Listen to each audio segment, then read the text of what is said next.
Hello everyone, study today with Viplav YouTube channel में स्वागत है। आज हम डिस्कस करेंगे JCERT द्वारा जारी किए गए सेकंड टर्मिनल एग्जाम 2021-22 का मॉडल क्वेश्चन पेपर को डिस्कस करेंगे। सेट 4 को डिस्कस करेंगे, क्लास 12 सब्जेक्ट हिस्ट्री को डिस्कस करेंगे। यहाँ पर आपको फुल मार्क 40 देखने को मिलेगा, फुल मार्क 40 और टाइम मिलेगा 1 घंटा 30 मिनट। जनरल इंस्ट्रक्शन को ध्यान से पढ़िएगा।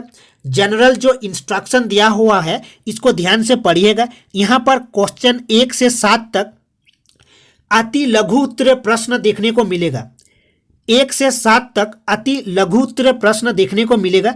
आपको किन्हीं 5 प्रश्नों का उत्तर देना है और 1 वाक्य में देना है और 2 अंक निर्धारित है प्रत्येक प्रश्न पर 1 से 7 तक। नेक्स्ट देखिए 8 से 14 तक 8 से 14 तक लघु उत्तरीय प्रश्न है। इनमें किन्हीं 5 प्रश्नों का उत्तर देना है और 50 शब्दों में देना है, 50 शब्दों में देना है और 3 अंक निर्धारित है। नेक्स्ट देखिए 15 से 19 15 से 19 तक दीर्घ उत्तरीय प्रश्न है। इनमें किन्हीं 3 प्रश्नों का उत्तर देना है। 15 से 19 तक किन्हीं 3 प्रश्नों का उत्तर देना है और 100 शब्दों में देना है, 100 शब्दों में देना है और 5 अंक निर्धारित है, 5 अंक निर्धारित है प्रत्येक प्रश्न पर। तो चलिए डिस्कस करते हैं। खंड अ अति लघु उत्तरीय प्रश्न है। यहाँ पर आपको 1 से 7 तक क्वेश्चन देखने को मिलेगा। अति लघु उत्तरीय प्रश्न है, किन्हीं 5 प्रश्नों का उत्तर देना है। 1 से 7 क्वेश्चन है, किन्हीं 5 प्रश्नों का उत्तर देना है, 1 वाक्य में देना है और यहाँ पर आपको 2 अंक मिलेगा प्रत्येक प्रश्न पर। तो चलिए डिस्कस करते हैं। प्रथम क्वेश्चन को ध्यान से देखिए। प्रथम क्वेश्चन में लिखा हुआ है 1857 की क्रांति का नेतृत्व किसने किया था। 1857 की क्रांति का नेतृत्व मंगल पांडे जी ने किए थे। याद रखना है, 1 वाक्य में उत्तर देना है और इसको भी याद रखना है 1857 विद्रोह को प्रथम स्वतंत्रता संग्राम की संज्ञा भी दी जाती है। तो चलिए नेक्स्ट क्वेश्चन की ओर बढ़ते हैं। नेक्स्ट क्वेश्चन को देखिए। नेक्स्ट क्वेश्चन में लिखा हुआ है महात्मा गांधी को महात्मा की उपाधि किसने दी थी। याद रखना है, महात्मा गांधी को महात्मा की उपाधि रविंद्रनाथ टैगोर जी ने दिए थे। रविंद्रनाथ टैगोर जी ने दिए थे। याद रखना है, रविंद्रनाथ टैगोर महात्मा गांधी की महात्मा की उपाधि दिए थे। ठीक है, और आपको ये भी याद रखना है कि महात्मा गांधी को राष्ट्रपिता किसने कहा था। सुभाष चंद्र बोस जी ने महात्मा गांधी को राष्ट्रपिता कहे थे, यह भी याद रखना है। तो महात्मा गांधी को महात्मा की उपाधि रविंद्रनाथ टैगोर जी ने दिए थे। नेक्स्ट क्वेश्चन की ओर बढ़ते हैं। नेक्स्ट क्वेश्चन को देखिए। कांग्रेस ने किस गोलमेज सम्मेलन में भाग लिया था। कांग्रेस ने किस राउंड टेबल कॉन्फ्रेंस में भाग लिया था। आपको याद रखना है second round table conference. Second round table conference जो था मतलब द्वितीय गोलमेज सम्मेलन में कांग्रेस ने भाग लिया था। महात्मा गांधी और सरोजिनी नायडू, याद रखना है। कांग्रेस ने किस गोलमेज सम्मेलन में भाग लिया था। द्वितीय गोलमेज सम्मेलन में भाग लिया था। और आपको यह भी याद रखना है 1931 डेट को याद रखना है। सेकेंड राउंड टेबल कॉन्फ्रेंस 1931 में हुआ था। फर्स्ट राउंड टेबल कॉन्फ्रेंस भी 1931 में हुआ था। थर्ड राउंड टेबल कॉन्फ्रेंस 1932 में हुआ था। इसको याद रखना है। नेक्स्ट की ओर बढ़ते हैं। नेक्स्ट क्वेश्चन को देखिए। अकबरनामा किसकी रचना है। अकबरनामा किसकी रचना है। आपको याद रखना है अबुल फजल की। अकबरनामा अबुल फजल की रचना है और इसको भी याद रखना है आईने अकबरी। आईने अकबरी भी अबुल फजल की रचना है। अबुल फजल कौन थे। अबुल फजल अकबर के नवरत्नों में से एक थे। अबुल फजल अकबर के नवरत्न में से एक थे और आईने अकबरी और अकबरनामा की रचना किए थे अबुल फजल ने। नेक्स्ट क्वेश्चन की ओर बढ़ते हैं। नेक्स्ट क्वेश्चन को देखिए। क्वेश्चन नंबर 5 को देखिए। संविधान सभा के स्थायी अध्यक्ष कौन थे। संविधान सभा के स्थायी अध्यक्ष कौन थे। डॉक्टर राजेंद्र प्रसाद। डॉक्टर राजेंद्र प्रसाद 11 याद रखना डेट को 11 दिसंबर 1946 की बैठक में डॉक्टर राजेंद्र प्रसाद को संविधान सभा के स्थायी अध्यक्ष बनाए गए थे। और वाइस प्रेसिडेंट कौन थे इसको भी याद रखना है। Vice president H.C. मुखर्जी थे। और अस्थायी अध्यक्ष कौन थे। अस्थायी अध्यक्ष कौन थे इसको भी आपको याद रखना है। सच्चिदानंद सिन्हा। स्थायी अध्यक्ष doctor Rajendra Prasad. Vice president कौन थे। H.C. मुखर्जी और सच्चिदानंद सिन्हा अस्थायी अध्यक्ष थे। नेक्स्ट की ओर बढ़ते हैं। नेक्स्ट क्वेश्चन को देखिए, महात्मा गांधी के राजनीतिक गुरु कौन थे? महात्मा गांधी के राजनीतिक गुरु गोपाल कृष्ण गोखले थे। महात्मा गांधी के राजनीतिक गुरु गोपाल कृष्ण गोखले थे। और महात्मा गांधी को राष्ट्रपिता किसने कहा था? सुभाष चंद्र बोस ने कहे थे महात्मा गांधी को राष्ट्रपिता। नेक्स्ट की ओर बढ़ते हैं। नेक्स्ट देखिए, क्वेश्चन नंबर 7 को देखिए, कैबिनेट मिशन योजना के अध्यक्ष कौन थे? कैबिनेट मिशन योजना के अध्यक्ष कौन थे? Lord Pethick Lawrence. Cabinet mission जो था उसके अध्यक्ष थे लॉर्ड फैथिक लॉरेंस, आपको याद रखना है। नेक्स्ट खंड ब को डिस्कस करते हैं, जो कि लघु उत्तरीय प्रश्न है। यहाँ पर 8 से 14 तक आपको क्वेश्चन देखने को मिलेगा।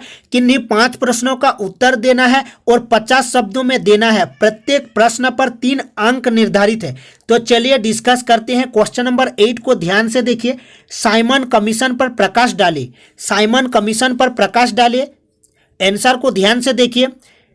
1919 के भारत सरकार अधिनियम में यह व्यवस्था की गई थी कि 10 वर्ष के बाद एक आयोग नियुक्त किया जाएगा जो इस बात की पड़ताल करेगा कि इस अधिनियम में क्या क्या सुधार या परिवर्तन किया जा सकता है। आपको याद रखना है कि 1919 के भारत सरकार अधिनियम जो था, यह व्यवस्था की गई थी 1919 के भारत सरकार अधिनियम में कि 10 वर्ष के बाद एक आयोग नियुक्त किया जाएगा और इस बात की पड़ताल करेगा कि इस अधिनियम में क्या क्या सुधार या परिवर्तन किया जा सकता है। किंतु यहाँ पर जितने भी मेंबर थे, 6 के 6 मेंबर अंग्रेज थे और भारत या इससे असहमत थे और इसका विरोध किया गया। फिर नेक्स्ट देखिए, नेक्स्ट लिखा हुआ है 1919 इस आयोग की नियुक्ति 1919 ई में होनी थी, किंतु कई कारणों से यह 1927 ई में कर दी गई। भारतीयों को इस बात की असहमति थी क्योंकि कमीशन के सभी 6 सदस्य अंग्रेज थे। जितने भी मेंबर थे, 6 के 6 मेंबर अंग्रेज थे। इस कमीशन के अध्यक्ष सर जॉन साइमन थे। इसको भी याद रखना है, सर जॉन साइमन थे। इस जो साइमन कमीशन था इसके जो अध्यक्ष थे सर जॉन साइमन थे, अतः ये साइमन कमीशन के नाम से प्रसिद्ध हुआ। और लाला लाजपत राय की यहाँ पर लाठीचार्ज से हत्या भी हुई थी। याद रखना है, लाला लाजपत राय ने एक नारा दिए थे, साइमन गो बैक, जिसके चलते उन्हें लाठीचार्ज किया गया और उनकी मृत्यु हो गई। नेक्स्ट की ओर बढ़ते हैं। नेक्स्ट देखिए क्वेश्चन नंबर 9 को। क्वेश्चन नंबर 9 को देखिए, माउंटबेटन योजना क्या थी? माउंटबेटन योजना, लॉर्ड माउंटबेटन को भारत के विभाजन और सत्ता के त्वरित हस्तांतरण के लिए भारत भेजा गया। किसको भारत भेजा गया था? लॉर्ड माउंटबेटन को, भारत का डिवीजन के लिए।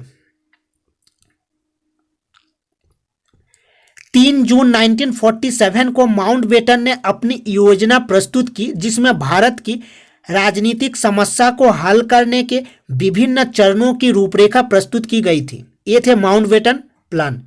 नेक्स्ट की ओर बढ़ते हैं। क्वेश्चन नंबर 10 को देखिए। क्वेश्चन नंबर 10 में लिखा हुआ है, चौरी चौरा हत्याकांड से क्या समझते हैं? चौरी चौरा हत्याकांड से क्या समझते हैं?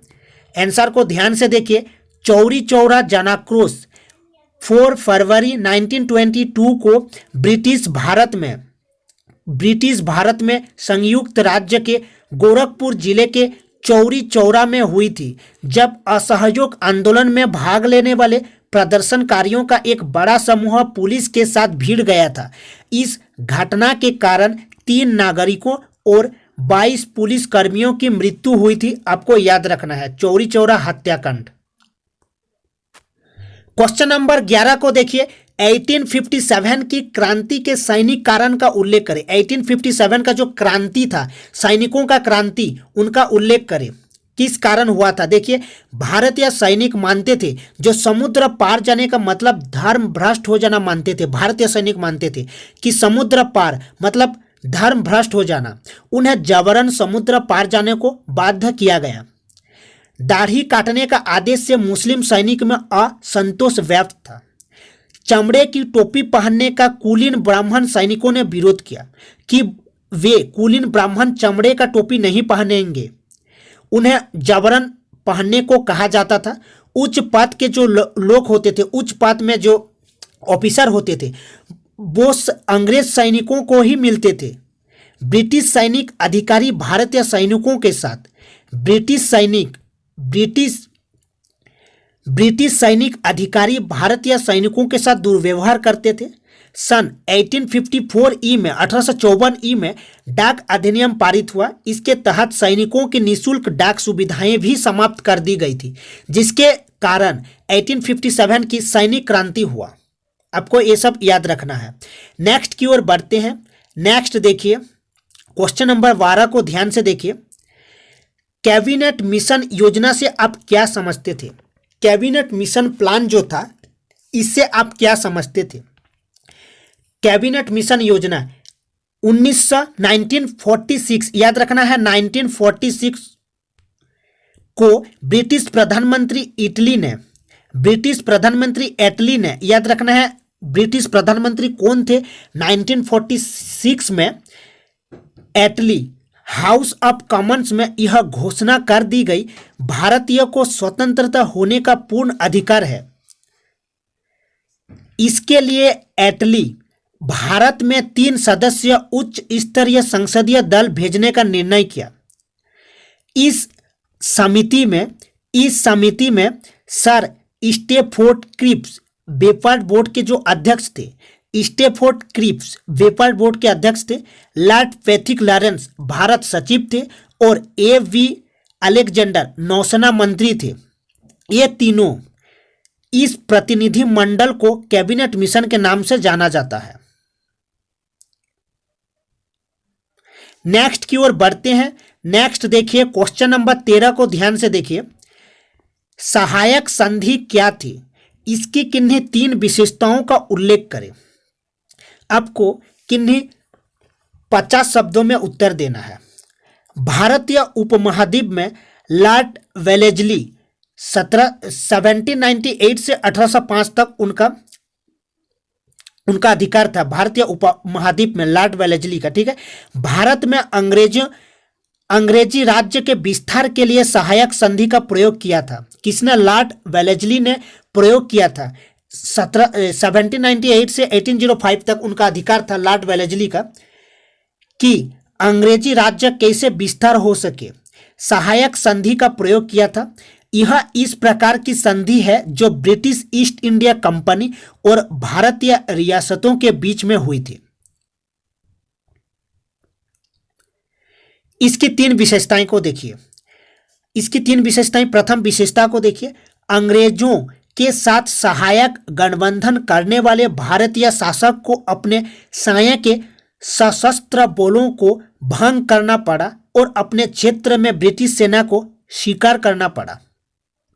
नेक्स्ट विशेषता को देखिए, भारतीय शासकों को ब्रिटिश सेना का भुगतान करना पड़ेगा। अगर वह भुगतान करने में असफल हुआ तो उनके क्षेत्र में से एक भाग को अंग्रेजों को सौंप दिया जाएगा। नेक्स्ट की ओर बढ़ते हैं। 3rd नंबर विशेषता को देखिए।